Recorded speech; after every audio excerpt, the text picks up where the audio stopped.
Hallelujah.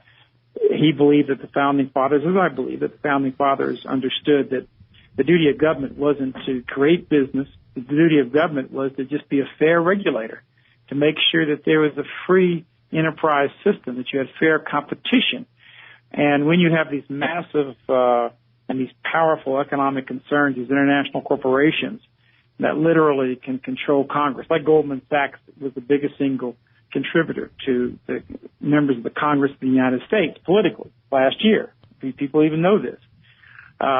When they have this kind of power, they not only hurt the small business person and the middle-class American businessman, but they have the power to put in legislative acts that damage everyone. And Huey Long realized this, and he became a very big opponent of Franklin Delano Roosevelt. He was very popular. His share of the wealth clubs had over 7 million members. One of his closest men was the famous Gerald K. Smith, who later, was one of the most famous preachers in the United States and a very outspoken person against Zionism. I didn't know that he knew Gerald L. K. Smith.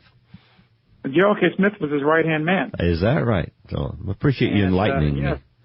Yes, exactly right. And in fact, there was an alliance between Huey Long, who had a very powerful organization, Townsend, who had another very strong conservative and patriotic organization, and Father Coughlin out of New Jersey, believe it or not, who was the outspoken Catholic cleric who fought very hard against the powers of Zionism and the other Jewish extremist machinations that were going on in the country.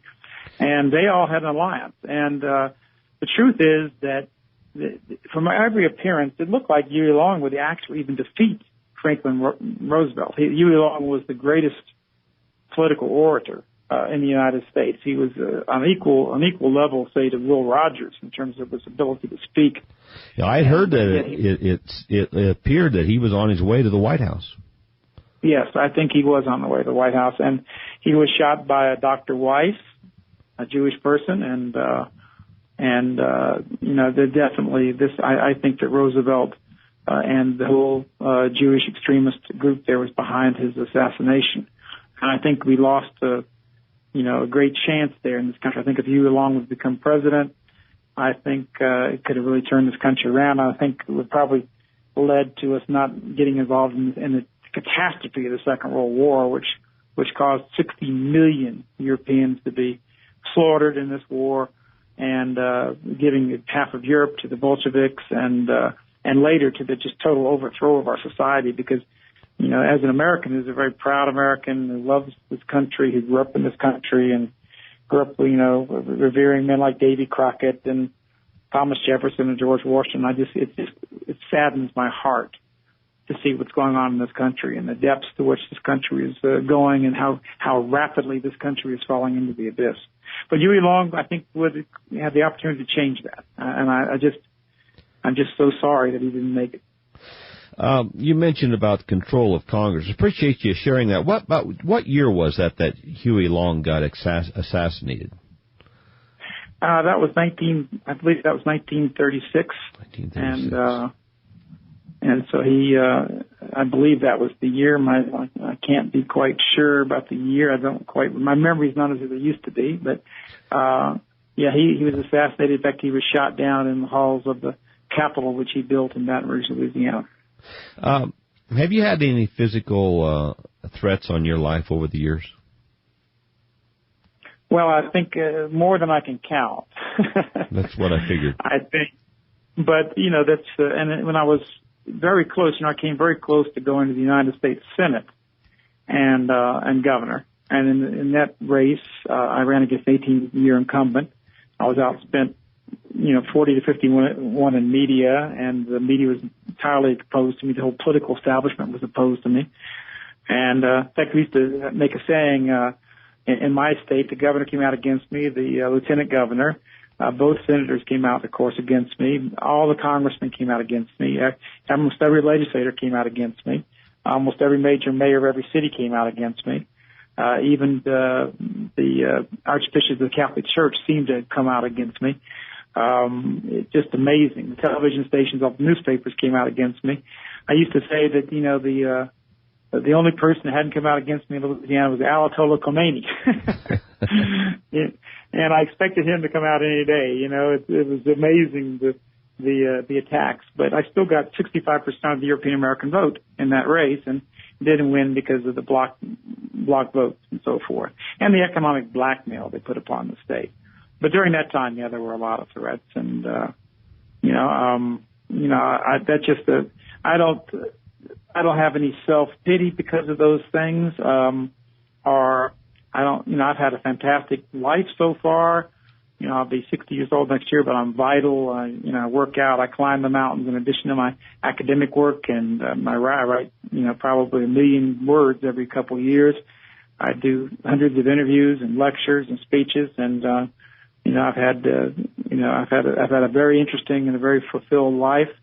And the dangers that I think that I faced are the hardships. And there's been some economic and other hardships that I faced. The government prosecuted me a few years ago on very bogus charges, tax and other charges. That just goes with the territory. And I feel like whatever sacrifices I've made have been very minor compared to that of the men, for instance, who won us our freedom in this country, and the men who have fought in the terrible wars with risk of life and limb every second for years fighting for this country. So, there is a danger for those who are leaders in this cause, but it's nothing compared to what many of our forefathers faced. And if you look at the history of our European people, you look at, the tremendous sacrifices of Leonidas, for instance, at the pass at Thermopylae, and you look at the great exploits of Charles Martel and the hundreds of thousands of Europeans who died fighting the Moors and the massive Islamic invasions of Europe, the men who died by the tens of thousands outside the gates of Vienna. If you look at the real history of our people, you look at the men like Davy Crockett and Jim Bowie and Travis who died at the Alamo for our heritage, our freedom, our faith, and our way of life. It's whatever sacrifices we make individually in terms of economic hardship or threats or whatever are just very, very minor things and minor inconveniences compared to what our forefathers sacrificed. And I hope that those people listening to this broadcast and the young people realize that this is the most important time ever in the history of the world. I mean, we have things are happening right now where our people, our heritage, and I know that's what your ministry is greatly about, is our heritage, and our rich and magnificent heritage it's come down to us from thousands of generations, and it's in question. And always before, our people had other homelands and lands to come forth from, and where they could be safe. But our people are under attack now all over the world. Massive immigration, just incredible problems all over the world. Low birth rates. And we're like what Shakespeare said. We have a question, to do or die. It's to be or not to be is the question before us. We have an existential threat before us, and I do believe we're going to win. I believe that we still have 850 million European men, women, and children. We have incredible amounts of genius among our people. We have incredible amounts of courage. We've got the same blood in our veins as our forefathers had. And I believe that when we realize the problem we have before us, and we put our minds to it and our spirit and our passion to it, that we will win. And I hope the young people realize that not only are we going to win, but every young person really wants to be a hero and do something significant to make a difference. We still have the hero motif. That's what sells movie tickets. That's what sells books. That's what sells, that's what makes people appeal to people. And I hope the young people realize that we all have a chance. Every one of us has got a chance, in a sense, to be a hero by standing up for what's right and what's true and what's good. And that if we don't do this, that our people are going to simply be lost from the face of the earth. And I think that would be one of the greatest tragedies that could ever befall people. I don't consider myself a racist or any sort of a supremacist at all, even though the media often characterizes me as such.